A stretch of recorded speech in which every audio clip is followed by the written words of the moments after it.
होता है, ठीक है। जब इनकी आयु 4 साल की होती है तो इनके सर से पिता का साया हट जाता है, यानी कि इनके पिता विल्हेल्म मूलर जिनका नाम है, उनका निधन हो जाता अचानक ही। जब पिता चल बसते हैं तो एक देश, क्योंकि पहले के जमाने में क्लियर हो रहा है, अभी ना चाह रहा है कि अभी भी एक फैमिली को चलाने के लिए कोई एक मेंबर को कमाने से कुछ नहीं होने वाला, कम से कम संख्या ज्यादा होनी चाहिए। और ये संख्या क्या, अब बराबर में अगर कोई कपल से सोच रहा है कि मैं एक अकेला काम कर लूँ और घर का चला लूँ, तो अभी तुमको नॉर्मल लाइफ जी रहे, सिर्फ नॉर्मल लाइफ है, हाई फाई तो छोड़ दो, नॉर्मल अभी जो तुम लाइफ जी, इसी लाइफ को चलाने के लिए कुछ टाइम के बाद में जो तुम्हारे मम्मी पापा और साथ में नहीं कमाएंगे तो तुम्हारा घर नहीं चलेगा। तो जो तुम रोटी खाते हो वो भी नसीब नहीं होगा, क्योंकि महंगाई दिन प्रतिदिन बढ़ती जा रही है। सोच को, अपनी मानसिकता को चेंज करना होगा। तो पहले एक लोग कमाता था, 10 लोग खाता था ना जी, अपने इंडिया में भी था। ठीक वैसे ही इनके फैमिली में भी एक लोग, इनके पिता विल्हेल्म मूलर जी कमाते थे और इनका पूरा परिवार चलता था। अब आप सोच सकते हो कि इनके पूरी फैमिली के बारे में इतना जिक्र नहीं किया गया, ठीक है। तो विल्हेल्म मूलर जब चले गए तो समझ सकते हो कि आर्थिक प्रॉब्लम इनके फैमिली पर घेरी। आर्थिक प्रॉब्लम मतलब पैसे की कमी। जब पैसे की कमी रहेगी तो हर चीज में प्रॉब्लम आएगी, खाने में, पढ़ने में, लिखने में, कपड़ा लेने में, घर गृहस्थी चलाने में, हर चीज की प्रॉब्लम होगी। लेकिन इतना होने के बावजूद, पिता का साया नहीं होने के बावजूद, इनकी जो शिक्षा दीक्षा है कभी रुकावट नहीं, वो एक पार्ट ऑफ लाइफ है, ठीक है। नहीं है तो अब मेरे रोने गाने ऐसी करने से तो पिताजी आएंगे नहीं, चाहे माँ आएंगी नहीं।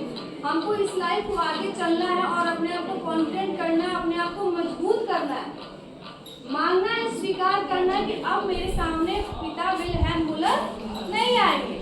इसी के साथ अपने जीवन यापन करेगा। मान लो कुछ दिन रोने गाने में इसी में बिता देंगे तो वक्त तो चला गया, साल चला गया, जो शिक्षा दीक्षा का उम्र है वो भी चला जाएगा। बाद में पछताकर ही हम क्या करेंगे जब मेरे पास टाइम ही नहीं है।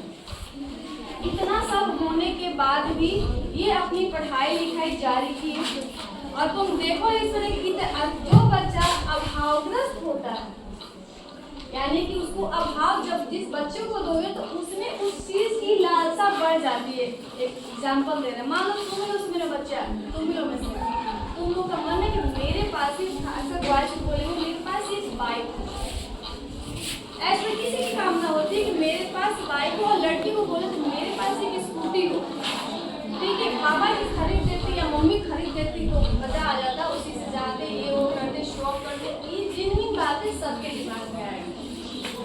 पापा तुमको वो चीज खरीद के ला के देते हैं, मान लो पापा या कोई भी फैमिली मेंबर तुम लोगों को बाइक और स्कूटी खरीद के लाकर दे दिया, तो तुम लोग मेहनत करोगे, एफर्ट करोगे, तुमको बना मिल गया, खाना ही है तुम्हारे सामने पड़ोस से दिया गया, तो तुम बनाने का प्रयास करोगे नहीं ना करोगे। कब करोगे जब तुम्हारे फैमिली में कोई नहीं रहेगा, जब पेट को भूख लगे कि भाई अब घरे क्या मम्मी भी नहीं है, चली गई है, अब मैं क्या करूँ, मुझे आता नहीं है, कितना खाना नहीं आता होगा, हिली जाओगे, अरे उल्टा सीधा कुछ बनाओगे, लेकिन बनाओगे ताकि पेट भर सके। तो जरूरत के हिसाब से तुम मैच्योर हुए ना। इसीलिए हर चीज, हर पेरेंट्स को, चाहे वो कितना भी कैपेबल क्यों ना हो, का बच्चे अगर जिद कर रहे हैं तो नहीं देना, उन्हीं के लिए नहीं देना चाहिए, क्योंकि जब तक मैं उसको बोलूँगा नहीं देंगे तो उसमें आएगा गुस्सा। देखो मेरे पापा होके नहीं गए, दूसरे के पापा दे देते हैं, ये सामान ला के देते हैं, वो सामान ला के देते हैं, मेरे पापा है मम्मी नहीं देता है तो तुम्हारे मन में आएगा खूब गुस्सा। अच्छा ठीक है देख लीजिएगा, एक दिन हम भी खरीद कर लाएंगे, और नहीं खरीद कर लाएंगे तो देखिएगा, ऐसा नहीं सोचते हो? सोचते हो ना? तो ये हुई जिज्ञासा उत्पन्न सामान को लाने के प्रति। आज जब सामान लाएगा कहाँ से? जेब में देखो ढेकुआ है नहीं ना है, तो ढेकुआ लाने के लिए क्या करना होगा? कमाना होगा, लेकिन कम पैसे में तो होगा नहीं। उसके लिए तरीके से कमाना होगा कि हम अपना बुद्धि विवेक काम करें ताकि पैसे की अर्निंग ज्यादा हो और वो चीज में फुलफिल कर सको। ये होती है जिज्ञासा उस चीज, यानी स्टॉप करते, कल आगे से सोचना क्यों, स्टॉप कर दो।